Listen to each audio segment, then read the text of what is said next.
5 minute পরেই সে আবার চায়ের স্টলে ফিরিয়া আসিল। মাথায় রুমাল বাঁধা লোকটা চা শেষ করিয়া দোকানদারকে পয়সা দিতেছে। অভয় তাহার পিছনে গিয়া দাঁড়াইল। সে ফিরিতেই অভয়ের সহিত তাহার চোখাচোখি হইল। সে অভয়কে চিনিল না, পাশ কাটাইয়া যাইবার চেষ্টা করিল। ইতিমধ্যে দুই দিক হইতে পুলিশের পোশাক পরা 2 জন লোক অগ্রসর হইয়া আসিতেছে। অভয় বলিল, তোমার নাম মোহিত রক্ষিত, তুমি ফেরারি আসামি।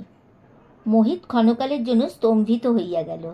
তারপর ভরকানো ঘোড়ার মতো পালাইবার চেষ্টা করিল, কিন্তু পালাইতে পারিল না। 3 দিক হইতে 3 জন তাহাকে চাপিয়া ধরিল।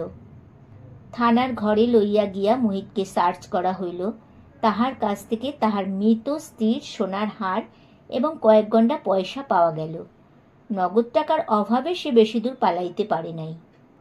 সে রাত্রে অভয়ের পুত্রমুখ দর্শন হইল না। গাড়ি আসিয়া চলিয়া গেল। অভয় মোহিতের হাতে হাতকড়া পরাইয়া 2 জন কনস্টেবল সঙ্গে শহরে ফিরিয়া চলিল। মোহিতের মামলা কমিটিং কোর্ট পার হইয়া দায়রা আদালতে উঠিল। মোহিতের পক্ষে একজন নামজাদা ফৌজদারি উকিল নিযুক্ত হইয়াছিলেন, তাহার সঙ্গে 2-3 জন জুনিয়র। সরকারের পক্ষে ছিলেন প্রবীণ পাবলিক প্রসিকিউটর। কালিময় যদিও কোনো পক্ষেই নিযুক্ত হয় নাই, তবু তিনি বরাবর কোর্টে হাজির ছিলেন। অন্য আরও অনেক জুনিয়র উকিল উপস্থিত ছিল। তা ছাড়া শহরের কৌতূহলী জনসাধারণ ভিড় করিয়া মামলা দেখিতে আসিয়াছিল। আসামির কাঠগড়ায় মোহিত রক্ষিত এক মাথা চুল ও এক মুখ দাড়ি লইয়া নতনেত্রে দাঁড়াইয়াছিল। হাকিম রামরাখাল সেন আসিয়া বিচারকের সামনে উপবিষ্ট হইলে মামলা আরম্ভ হইল। রামরাখাল সেন কড়া মেজাজের বিচারপতি। তাহার এজলাসে উকিলেরা বৃথা বাক্য ব্যয় বা চেঁচামেচি করিতে সাহস করে না। জুরি নির্বাচন সম্পন্ন হইলে সরকারি উকিল সংক্ষেপে মামলা বয়ান করিলেন। মোহিত রক্ষিত উচ্ছৃঙ্খল যুবক। জুয়া এবং আনুষঙ্গিক নানা প্রকার কদাচারে পৈতৃক পয়সা ওড়ানোই তাহার একমাত্র কাজ ছিল। তাহার সতীসাধ্যী স্ত্রী অন্নপূর্ণা তাহাকে সৎ পথে আনিবার চেষ্টা করিত, কিন্তু পারিয়া উঠিত না। এই লইয়া স্বামী স্ত্রীতে প্রায়ই বচসা হইত। নিজের রুচি ও প্রবৃত্তি অনুযায়ী কার্যে বাধা পাইয়া মোহিত স্ত্রীর প্রতি অতিশয় বিদ্বেষ ভাবাপন্ন হইয়া উঠিয়াছিল। গত 27শে সেপ্টেম্বর শনিবার স্বামী স্ত্রীর বিরোধ চরমে উঠিল। মোহিতের জুয়া খেলিবার প্রবৃত্তি চাগার দিয়াছিল। অথচ মাসের শেষ, তাহার হাতে টাকা ছিল না। সে প্রথমে টাকা ধার করিবার চেষ্টা করিল, কিন্তু ধার না পাইয়া স্ত্রীর গলার হার বন্ধক দিয়া টাকা সংগ্রহ করিবার মতলব করিল। রাত্রি 10:30টার পর সে গৃহে ফিরিয়া স্ত্রীর নিকট হার চাহিল। অন্নপূর্ণা তাহাকে হাত দিতে অস্বীকার করিল। তখন মোহিত স্ত্রীর মাথায় প্রচণ্ড আঘাত করিয়া তাহাকে খুন করিল এবং তাহার গলা হইতে হার খুলিয়া লইয়া ফেরারি হইল। 2 দিন পরে সোমবার সন্ধ্যায় রেলওয়ে জংশনে পুলিশ মোহিতকে গ্রেপ্তার করে। তাহার সঙ্গে তখনও তাহার মৃত স্ত্রীর হার ছিল। সেই হার পুলিশ কর্তৃক কেমিক্যাল অ্যানালিস্টের কাছে প্রেরিত হয়। হার পরীক্ষার ফলে জানা গিয়াছে তাহাতে রক্ত লাগিয়াছিল এবং সেই রক্ত মোহিতের স্ত্রীর রক্ত, অন্তত একই গ্রুপের রক্ত। ডাক্তারিতে যাহাকে এবি গ্রুপের রক্ত বলে, সেই রক্ত। খুনের প্রত্যক্ষদর্শী সাক্ষী অবশ্য নাই, কিন্তু সব প্রমাণ মিলাইয়া অনিবার্যভাবে প্রতিপন্ন করা যায় যে মোহিত নিজের স্ত্রীকে খুন করিয়াছে, এ বিষয়ে রিজনেবল ডাউটের অবকাশ নাই। আসামিকে প্রশ্ন করা হইল, তুমি দোষী কি নির্দোষ? মোহিত হাত জোর করিয়া হাকিমকে বলিল, হুজুর, আমি মহাপাপী, কিন্তু আমি আমার স্ত্রীকে খুন করিনি বলিয়া অসহায়ভাবে কাঁদিতে লাগিল। আসামি পক্ষের উকিল বলিলেন, হুজুর, আমার মক্কেল বেকসুর, তাহার বিরুদ্ধে সাক্ষী সাবুত কিছুই নাই। সরকারি উকিল আগে নিজের কেস প্রমাণ করুন। আসামির সাফাই এখন উজ্জ্ব রহিল, প্রয়োজন হইলে পরে হুজুরে দাখিল করিব। অতঃপর একে একে সাক্ষীরা আসিয়া জবানবন্দি দিতে লাগিল।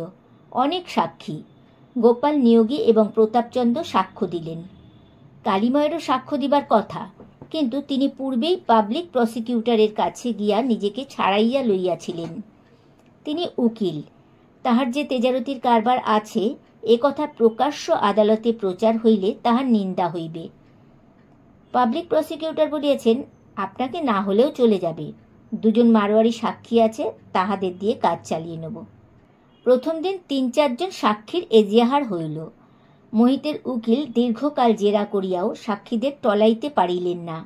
সেদিনের মতো মোকদ্দমা শেষ হইলে মোহিতকে আবার লকআপে লইয়া যাওয়া হইল। সে জামানত পায় নাই। আদালত হইতে ফিরিয়া কালিময় হাত মুখ ধুইয়া জলযোগ করিতে বসিলেন। ঘরে তিনি আর দামিনী ছাড়া আর কেহ নাই। দামিনী খাঁচায় ধরা পড়া ইঁদুরের মতো ঘরের এদিক হইতে ওদিক ছটফট করিয়া বেড়াইতেছে, বাহির হইবার পথ খুঁজিয়া পাইতেছে না। সে জানে আজ হইতে মোহিতের মোকদ্দমা আরম্ভ। কালিময় জলযোগ করিতে করিতে বলিলেন, আজ দায়রা এজলাসে লোকে লোকারণ্য, তিল ফেলবার জায়গা ছিল না। সবাই মোহিতের মোকদ্দমা শুনতে এসেছে। দামিনী কথা বলিল না, তাহার অস্থিরতা যেন আরও একটু বাড়িয়া গেল। কালিময় আবার বলিলেন, মোহিত বলল সে মহাপাপী, কিন্তু বউকে খুন করেনি। হয়তো সত্যি কথাই বলছে। হয়তো যে সময় তার বউ খুন হয় সে সময় সে অন্য কোথাও ছিল, কিন্তু প্রমাণ করবে কি করে? দামিনীর ছটফটানি আরও বাড়িয়া গেল, কিন্তু মুখ দিয়া কথা বাহির হইল না। কালিময় দামিনীর মুখের পানে চোখ তুলিয়া বলিলেন, মোহিত যদি প্রমাণ করতে না পারে যে খুনের সময় সে অন্য কোথাও ছিল, তাহলে বোধহয় তার ফাঁসি হবে। রামরাখালবাবু বড় কড়া হাকিম। দামিনী হঠাৎ ঘর হইতে বাহির হইয়া গেল, যেন খাঁচার ইঁদুর পথ খুঁজিয়া পাইয়াছে। পরদিন মোহিতের বিচারে আরও সাক্ষী আসিল।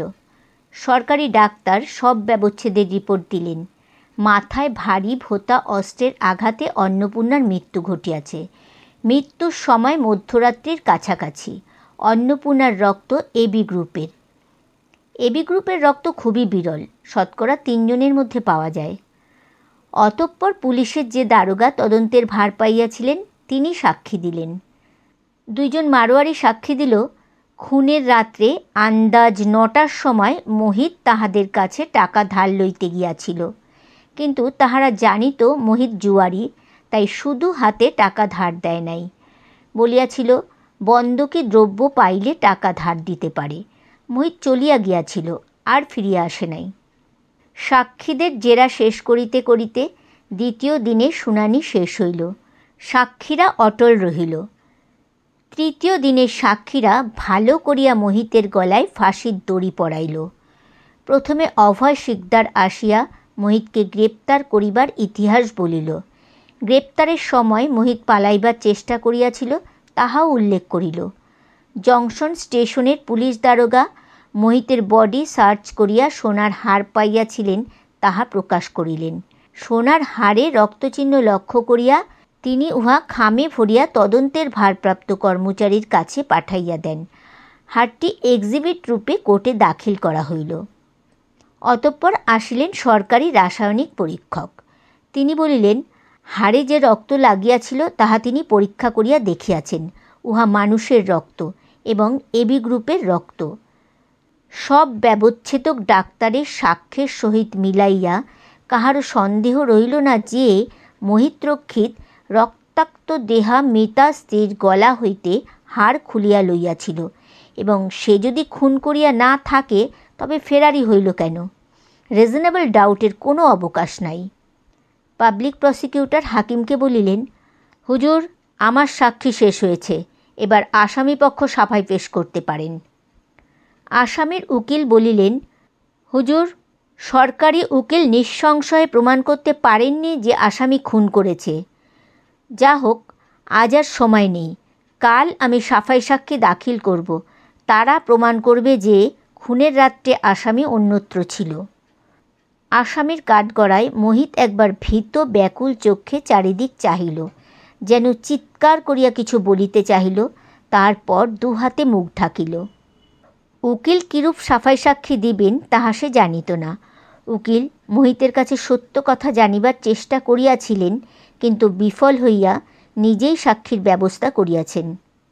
সে রাত্রে শয়নের পূর্বে কালিময় আলমারি হইতে হুইস্কির বোতল বাহির করিলেন। গেলাসে হুইস্কি ঢালিয়া তাহাতে জল মিশাইয়া গেলাস হাতে বিছানার পাশে আসিয়া বসিলেন। দামিনী শয়নের পূর্বে আয়নার সম্মুখে দাঁড়াইয়া মুখে ক্রিম মাখিতেছিল। কালিময় বলিলেন, মোহিতকে দেখে দুঃখ হয়, কি যেন বলতে চাইছে কিন্তু বলতে পারছে না। মোকদ্দমার অবস্থা ভালো নয়, বোধ করি ওর ফাঁসিই হবে। দামিনী কালিময়ের দিকে মুখ ফিরাইল না, 2 হাতের আঙুল দিয়া মুখে ক্রিম ঘষিতে লাগিল। কালিময় গেলাসে চুমুক দিয়া বলিলেন, আমার কি মনে হয় জানো, এর মধ্যে স্ত্রীলোক ঘটিত ব্যাপার আছে। মোহিতের সঙ্গে বোধহয় কোনো কুলবধূর নটঘট ছিল।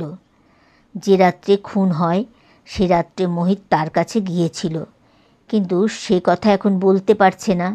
এমন অনেক অপরাধ আছে যার স্বীকার করার চেয়ে ফাঁসি যাওয়া ভালো। দামিনী আলো নিভাইয়া দিয়া বিছানায় প্রবেশ করিল। কালিময়ে অন্ধকারে হুইস্কির গেলাস শেষ করিয়া শয়ন করিলেন। লেপের মধ্যে দামিনীর হাতে তার হাত ঠেকিল। দামিনীর হাত বরফের মতো ঠান্ডা। কিছুক্ষণ নীরব থাকিয়া কালিময় বলিলেন, মোহিত লুচ্চা লম্পট হোক, ওর মনটা ভদ্র। যার সঙ্গে ওর পীড়িত তার উচিত এগিয়ে আসা, সকলের সামনে দাঁড়িয়ে বলা মোহিত খুনের রাত্রে কোথায় ছিল। নিন্দে হবে, কলঙ্ক হবে, তবু একটা নির্দোষ মানুষের প্রাণ তো বাঁচবে। উচিত কি না তুমিই বলো। দামিনী লেপের ভিতর হইতে ফোঁস করিয়া উঠিল, আমি কি জানি। মোহিতের মোকদ্দমা সম্বন্ধে এই সে প্রথম কথা বলিল। কালিময়ের ইচ্ছা হইল শয্যা হইতে উঠিয়া গিয়া বাহিরের ঘরে চৌকির উপর রাত্রি যাপন করেন, কিন্তু সতীসাধ্যী স্ত্রী অপেক্ষা নষ্ট স্ত্রীলোকের চৌম্বক শক্তি আরও প্রবল। চতুর্থ দিন মোহিতের উকিল আদালতে 3টি সাফাই সাক্ষী পেশ করিলেন। সাক্ষী 3টিকে দেখিলেই চেনা যায়, নাম কাটা সেপাই। ভদ্র সন্তান হইলেও ইহারা সমাজের যে স্তরে বাস করে তাহাকে সমাজের অধমাঙ্গ বলা চলে।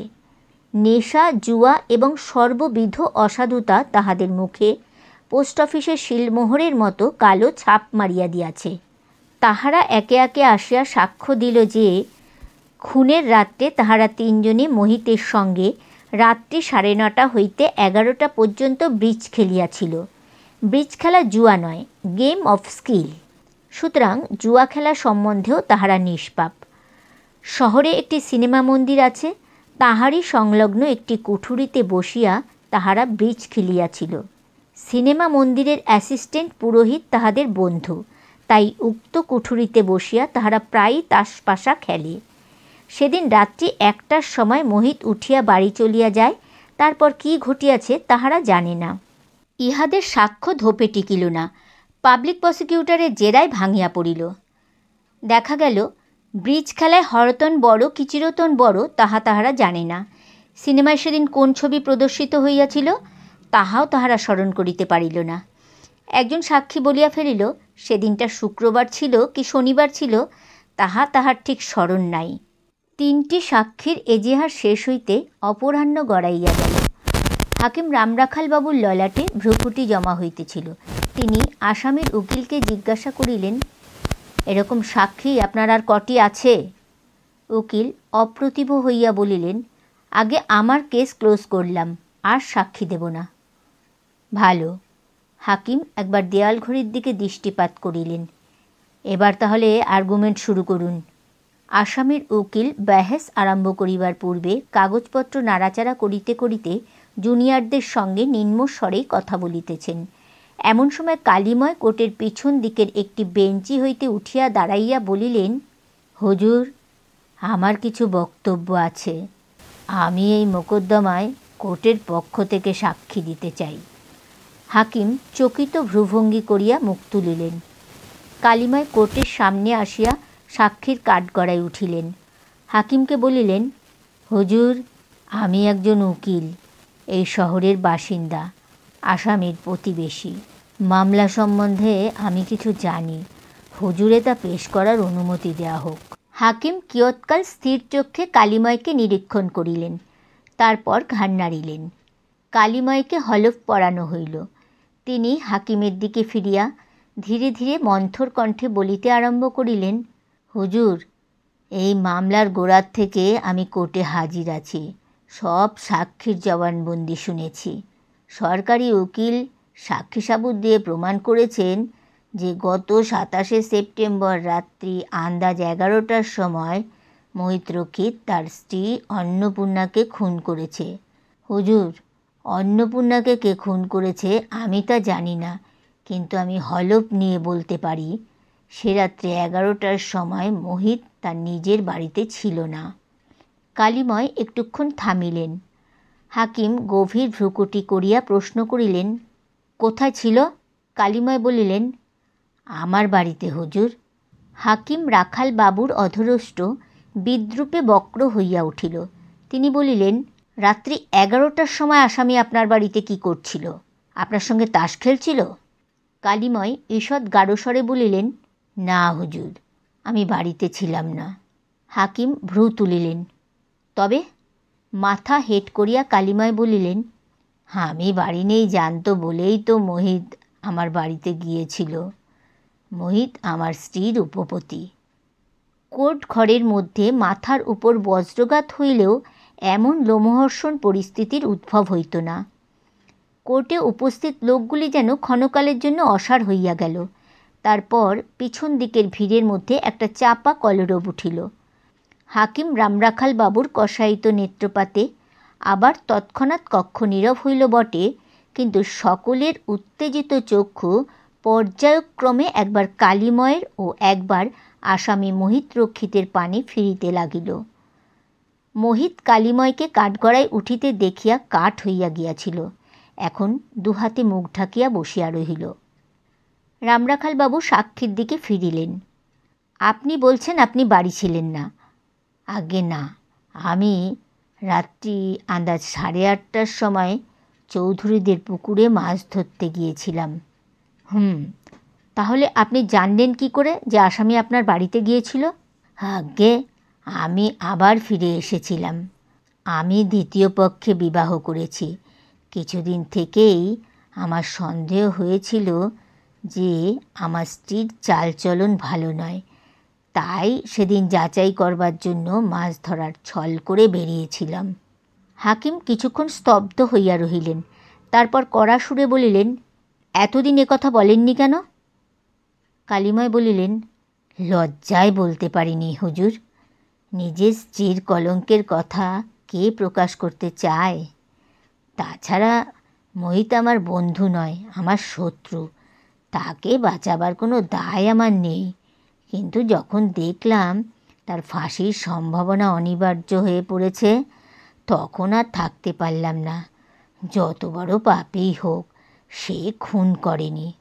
এই সময় মোহিত চাপা গলায় কাঁদিয়া উঠিল। সরকারি উকিল উঠিয়া দাঁড়াইয়া বলিলেন, হুজুর, আমি সাক্ষীকে জেরা করতে চাই। হাকিম বলিলেন, অবশ্য, কিন্তু আজ আর সময় নেই। কাল সকালে সাক্ষীর জবানবন্দি নেওয়া হবে। সেদিন কোর্ট উঠিল। সন্ধ্যার সময় কালীময় গৃহে ফিরিলেন। মফস্বলের শহরে পরের কেচ্ছা হাওয়ার আগে ছোটে। কালীময় বাড়ি ফিরিয়া দেখিলেন শয়নঘরের দরজা ভিতর হইতে বন্ধ। তিনি কয়েকবার দরজা ধাক্কা দিলেন, কিন্তু দামিনী বাহির হইল না। কালীময় বাহিরের ঘরে চৌকির ওপর শয়ন করিয়া রাত্রি যাপন করিলেন। আদালতের ভিড় প্রথম দিনের ভিড়কেও ছাপাইয়া গিয়াছে। বিচার গৃহ ছাপাইয়া, বারান্দা ছাপাইয়া উদ্বেল জনতা মাঠের উপর ছড়াইয়া পড়িয়াছে। আমরা কলকাতার কয়েকজন সাংবাদিক রাত্রে খবর পাইয়া আসিয়া জুটিয়াছি এবং বিচারকক্ষে স্থান করিয়া লইয়াছি। আসামির কাঠগড়ায় মোহিতকে দেখা যাইতেছে না। সে কাঠগড়ার খাঁচার মেঝেয় বসিয়া সর্বজনের চক্ষু হইতে নিজেকে বাঁচাইবার চেষ্টা করিতেছে। কালীময়ের জবানবন্দি আরম্ভ হইল। তিনি নতুন কিছু বলিলেন না। পূর্বে যাহা বলিয়াছিলেন তাহাই বিস্তারিত করিয়া বলিলেন। মোহিতের উকিল অপ্রত্যাশিত সাক্ষী পাইয়া ভরাডুবি হইতে রক্ষা পাইয়াছিলেন। তিনি কালীময়কে জেরা করিলেন না। পাবলিক প্রসিকিউটর ডাল কুত্তার মতো কালীময়কে আক্রমণ করিলেন। সমধর্মী উকিল বলিয়া রেয়াত করিলেন না, কিন্তু তাহার জেরা ব্যর্থ হইল। কালীময়কে তিনি টলাইতে পারিলেন না। সওয়াল ও জবাবের কিয়দংশ নিম্নে দিলাম। প্রশ্ন, কতদিন হলো আপনি দ্বিতীয়বার বিবাহ করেছেন? বছর 2 হলো। কবে আপনি জানতে পারলেন যে আপনার স্ত্রীর চালচলন ভালো নয়? জানতে পারিনি, সন্দেহ করেছিলাম। কবে সন্দেহ করেছিলেন? এই ঘটনার 2-4 দিন আগে। কি দেখে সন্দেহ হয়েছিল? চালচলন দেখে। স্ত্রীকে এ বিষয়ে কিছু বলেছিলেন? না। কেন বলেননি? কালীময় জিজ্ঞাসুভাবে হাকিমের দিকে চাহিলেন। হাকিম বলিলেন, প্রশ্ন অবান্তর, অন্য প্রশ্ন করুন। আপনি বলছেন সে রাত্রে নিজের শোবার ঘরের জানলায় দাঁড়িয়ে আড়ি পেতেছিলেন। কটা থেকে কটা পর্যন্ত আড়ি পেতেছিলেন? আন্দাজ 10:15 থেকে 12টা পর্যন্ত। এই 1.25 ঘন্টা আপনি চুপটি করে জানলার বাইরে দাঁড়িয়ে রইলেন? হ্যাঁ। ঘর অন্ধকার ছিল, কিছু দেখতে পাচ্ছিলেন না? না। কিন্তু ওদের কথা শুনতে পাচ্ছিলেন? হ্যাঁ। ওরা বেশ জোরে জোরে কথা বলছিল? না, চুপি চুপি কথা বলছিল। চুপি চুপি কথা বলা সত্ত্বেও আপনি আসামির গলা চিনতে পারলেন? শুধু গলা শুনে নয়, ওদের কথা থেকেও বুঝতে পেরেছিলাম। কি কথা থেকে বুঝতে পেরেছিলেন? আসামি একবার বলেছিল, মোহিতরক্ষিত ভদ্রলোকের ছেলে, প্রাণ গেলেও ভদ্রমহিলার কলঙ্ক হতে দেবে না। মোহিতরক্ষিতের মুখ থেকে এ কথা কেউ জানতে পারবে না। আর কি কি কথা শুনেছিলেন? কালীময় চক্ষু নত করিয়া নীরব রহিলেন। হাকিম উকিলকে বলিলেন, অন্য প্রশ্ন করুন। যাক, আপনি যখন জানতে পারলেন যে আপনার স্ত্রী ব্যভিচারিণী, তখন আপনার রক্ত গরম হয়ে ওঠেনি? রাগ হয়নি? হয়েছিল, কিন্তু সে সঙ্গে ভয়ও হয়েছিল। কিসের ভয়? রাগের মাথায় ইচ্ছে হয়েছিল দৌড় ভেঙে ঢুকে দুজনকে ঠ্যাঙাই, কিন্তু ভয় হলো আমি একা, ওরা দুজন, ওরা যদি আমায় খুন করে। তাই ফিরে গিয়ে মাছ ধরতে লাগলেন? হ্যাঁ। আপনি মানুষ না কেঁচো? কালীময় নীরব রহিলেন। হাকিম কড়া স্বরে সরকারি উকিলকে বলিলেন, আপনি বারবার এভিডেন্স অ্যাক্টের বাইরে যাচ্ছেন। এসব প্রশ্ন অবান্তর, অসঙ্গত। আপনার যদি আর কোনো প্রশ্ন না থাকে আপনি বসে পড়ুন। আর একটা প্রশ্ন হুজুর। সরকারি উকিল সাক্ষীর দিকে ফিরলেন। আপনার স্ত্রী এখনও আপনার বাড়িতেই আছে? আজ সকাল পর্যন্ত ছিল। এই ব্যাপারের পর তার সঙ্গে আপনার সম্বন্ধ কী রকম? হাকিম আবার ধমক দিয়া উঠিলেন, অসঙ্গত, অবান্তর। কেসের সঙ্গে প্রশ্নের কোনো সম্বন্ধ নেই। কালীময় হাকিমের দিকে ফিরিয়া বলিলেন, হুজুর, প্রশ্নের উত্তর দিতে আমার আপত্তি নেই। আমি প্রৌঢ়, যুবতীকে বিবাহ করা আমার উচিত হয়নি। তাই যখন স্ত্রীর স্বভাব চরিত্রের কথা জানতে পারলাম, তখন মনে মনে স্থির করেছিলাম কোনো রকম হাঙ্গামা না করে চুপি চুপি ওকে ত্যাগ করব। কিন্তু মাঝখান থেকে এই খুনের মামলা এসে সব গণ্ডগোল করে দিল। সরকারি উকিল একবার হাকিমের মুখ দেখিলেন, একবার জুরিদের মুখ দেখিলেন। তাদের মনের ভাব বুঝিতে তাহার বিলম্ব হইল না। মামলার হাল একেবারে উল্টাইয়া গিয়াছে। তিনি আর প্রশ্ন না করিয়া বসিয়া পড়িলেন। ইতিমধ্যে মোহিতের উকিল গিয়া মোহিতের সঙ্গে কথা বলিয়া আসিয়াছিলেন। তিনি উঠিয়া বলিলেন, হুজুর, এবার আসামি নিজে মুখে তার স্টেটমেন্ট দেবে। কোর্টের সকলে শিরদাঁড়া খাড়া করিয়া বসিল। মোহিত ধীরে ধীরে কাঠগড়ায় উঠিয়া দাঁড়াইল। দাড়ি, গোঁফ ও রুক্ষ চুলের ভেতর হইতে তাহার মুখখানা দেখিয়া মনে হয় সে একটা পাগল ভিখারি। কাঁদিয়া কাঁদিয়া চোখ দুটো জবা ফুলের মতো লাল। সে হাত জোর করিয়া ভগ্ন স্বরে বলিতে আরম্ভ করিলেন, ধর্মাবতার, আমি মহাপাপী, ফাঁসিই আমার উপযুক্ত শাস্তি। কিন্তু আমি আমার স্ত্রীকে খুন করিনি। কালীময়বাবু যা বলেছেন তার এক বর্ণও মিথ্যে নয়। তিনি যদি এসব কথা না বলতেন তাহলে আমিও চুপ করে থাকতাম, কিন্তু এখন চুপ করে থাকার কোনো সার্থকতা নেই। সে রাত্রে আন্দাজ 12টার সময় আমি নিজের বাড়িতে ফিরে যাই। গিয়ে দেখলাম সদর দরজা খোলা, সামনের ঘরে আলো জ্বলছে। আমার স্ত্রী অন্নপূর্ণা মেঝে মরে পড়ে আছে। আমি ভয়ে দিশেহারা হয়ে গেলাম। ভাবলাম আমাকেই সবাই খুনি বলে সন্দেহ করবে। অন্নপূর্ণার সঙ্গে আমার সদ্ভাব নেই, একথা সবাই জানে। প্রাণ বাঁচাবার একমাত্র উপায় পালিয়ে যাওয়া। কিন্তু আমার পকেটে মাত্র 2-3 টাকা আছে। 2-3 টাকায় কত দূর পালাতে পারবো? আমি অন্নপূর্ণার গলা থেকে হাড় খুলে নিয়ে পালালাম। তাতে যে রক্ত লেগে আছে তা জানতে পারিনি। সেই রাত্রেই জংশনে পৌঁছালাম, কিন্তু সেখান থেকে দূরদেশে যেতে হলে টাকা চাই। জংশনের কাউকে চিনি না, কার কাছে হাড় বিক্রি করব? রবিবার সারা দিন জংশনে লুকিয়ে রইলাম, কিন্তু হাড় বিক্রি করার সাহস হলো না। ভয় হলো হাড় বিক্রি করতে গেলেই ধরা পড়ে যাব।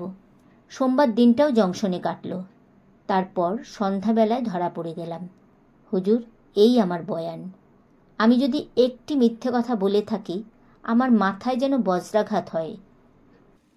রুদ্ধশ্বাস বিচার গৃহে আসামির উকিল ধীরে ধীরে উঠিয়া দাঁড়াইয়া বলিলেন, হুজুর, এরপর আমি আর একটা কথাও বলতে চাই না। সরকারি উকিল তার ভাষণ দিতে পারেন। সরকারি উকিল দীর্ঘ ভাষণ দিলেন। ভাষণ শেষ হইয়া যাইবার আগেই লাঞ্চের বিরাম আসিল।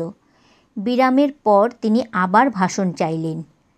কালিময় যে মিথ্যা সাক্ষী, নিজের নাক কাটিয়া পরের যাত্রাভঙ্গ করিতেছেন, এ কথা তিনি বারবার জুরিকে বুঝাইবার চেষ্টা করিলেন। তাহার কথা কিন্তু কাহারও মনে স্থান পাইল না। তার বক্তৃতা শেষ হইলে হাকিম জুরিদের মামলার মোকদ্দমা বুঝাইয়া দিলেন। জুরি উঠিয়া গিয়া 5 মিনিট নিজেদের মধ্যে সলা পরামর্শ করিলেন। তারপর ফিরিয়া আসিয়া রায় দিলেন, আসামি নির্দোষ। হুইস্কির বোতলটি নিঃশেষ হইয়া আসিয়াছিল। তলায় মাত্র 2 আঙুল পরিমাণ তরল দ্রব্য ছিল। রাত্রি 10টা বাজিতে বেশি দেরি নাই। কালিময় বাবুর বসিবার ঘরে বোতল মাঝখানে রাখিয়া আমরা দুজনে মুখোমুখি বসিয়া আছি। আমার মাথার মধ্যে রুমঝুম নূপুর বাজিতেছে, কিন্তু বুদ্ধিটা পরিষ্কার আছে। কালিময় রক্তাভ নেত্রে মদের বোতলটার দিকে চাহিয়া আছেন। আমি বললাম, তারপর? কালিময় বোতল হইতে চক্ষু সরাইলেন না। বলিলেন, কাল কোর্ট থেকে বাড়ি ফিরে এসে দেখলাম দামিনী পালিয়েছে। কোথায় গেছে জানি না, হয়তো দুঃসম্পর্কের ভাইয়ের কাছেই ফিরে গেছে। আর মোহিত, সে আছে, কাল রাত্রে এসেছিল, পায়ে ধরে মাপ চেয়ে গেল। কিছুক্ষণ কোনো কথা হইল না। আমার মাথার মধ্যে রুমঝুম শব্দের সঙ্গে একটা বেতালা চিন্তা ঘুরিতেছে। শেষে বলিলাম, একটা প্রশ্নের কিন্তু ফয়সালা হলো না। কালিময় আমার পানে রক্তাক্ত চোখ তুলিলেন। বলিলাম, অন্নপূর্ণাকে খুন করল কে? কালিময় নির্বিশেষে আমার পানে চাহিয়া রইলেন। বলিলাম, আপনি সে রাত্রে লোহার ডান্ডা নিয়ে আড়ি পাততে এসেছিলেন। আদালতে লোহার ডান্ডার কথা কিন্তু বলেননি। কালিময় আরও কিছুক্ষণ আমাকে স্থির নেত্রে পরীক্ষা করিলেন। তোমার বিশ্বাস আমি অন্নপূর্ণাকে খুন করেছি? বলিলাম, বিশ্বাস নয়, সন্দেহ। আপনি 1.25 ঘন্টা জানলার বাইরে দাঁড়িয়ে রইলেন, এ কথা মেনে নেওয়া শক্ত। আপনি কেঁচো নয়, মানুষ। হঠাৎ কালিময় হুইস্কির বোতলটা ধরিয়া নিজের গেলাসের মধ্যে উজাড় করিয়া দিলেন। তাহাতে জল মিশাইলেন না।